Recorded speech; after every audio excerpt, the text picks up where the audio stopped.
కలుస్తాను నేను అడిగాను. మీరు గుర్తుపెట్టుకోవాలి, నేను ఏమన్నానంటే రాష్ట్రంలో వీళ్ళు కావాలని రాష్ట్ర హక్కులకు భంగం కలిగించే విధంగా 3 ఎంలు ముగ్గురు మోడీలు కలిసి రాష్ట్రాన్ని భ్రష్టు పట్టిస్తున్నారు. రాష్ట్ర భవిష్యత్తు ఆకాంక్షించే ప్రతి ఒక్కరూ కేంద్రం పైన పోరాటం చేయాలి.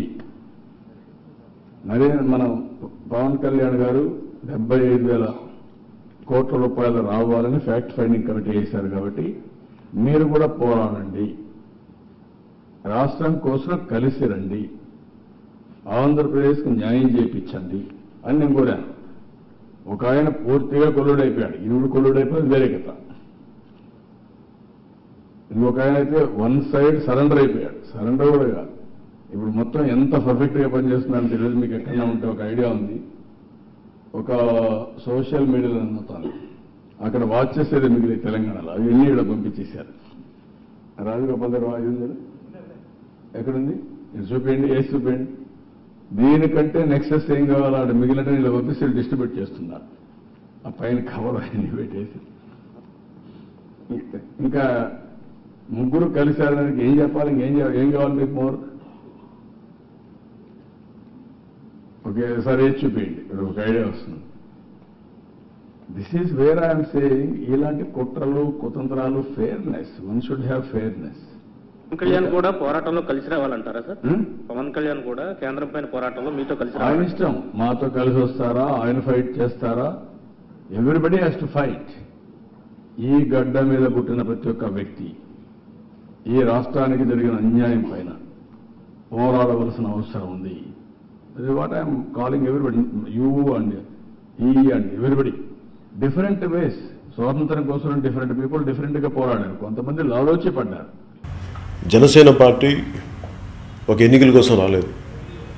మేము 25 సంవత్సరాల భావితరాల భవిష్యత్తు కోసం పోరాటం చేయడానికి, వారి జీవితాన్ని మెరుగుపరచడానికి, వారికి మరింత మెరుగైన జీవన విధానం ఇవ్వడానికి మేము పనిచేయడానికి మేము ఇక్కడ ఉన్నాం.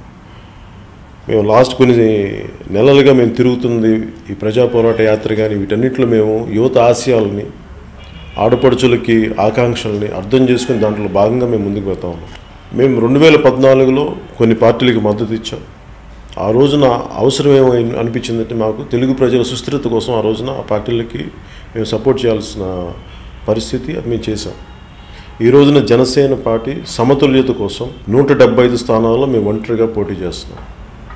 మేము కలుపుకునేది కూడా ఒక వామపక్షాలను తప్ప ఇంక ఏ అధికార పక్షంతో కానీ ప్రతిపక్షంతో కానీ మేము కలిసే అవకాశాలు కానీ అలాంటి పరిస్థితులు కానీ లేవు.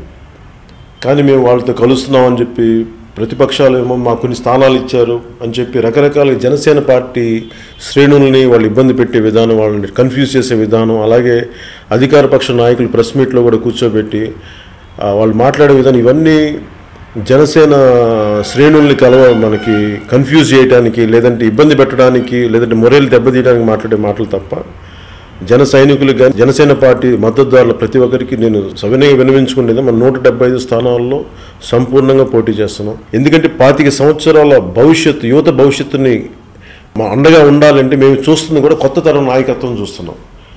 మేలైన అనుభవజ్ఞులు ఉన్న రాజకీయ నాయకులతో పాటు ఎక్కువ శాతం మంది 175 స్థానాల్లో ఎక్కువ శాతం మంది యువతకే మేము అవకాశం, కొత్త వారికి అవకాశం ఇవ్వబోతున్నాం.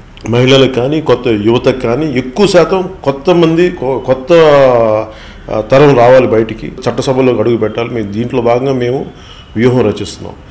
దీంట్లో అధికార పక్షం కానీ ప్రతిపక్షం, జిల్లా స్థాయి నాయకులు కానీ రాష్ట్ర స్థాయి నాయకులు కానీ జనసేన మేము మాట్లాడేసాం, మేము వాళ్ళకి స్థానాలు ఇచ్చేసామని చెప్పి పెట్టే ఈ ప్రచారాలను దయచేసి ఎవరు నమ్మద్దు. మనం ఒంటరిగా పోటీ చేస్తున్నాం.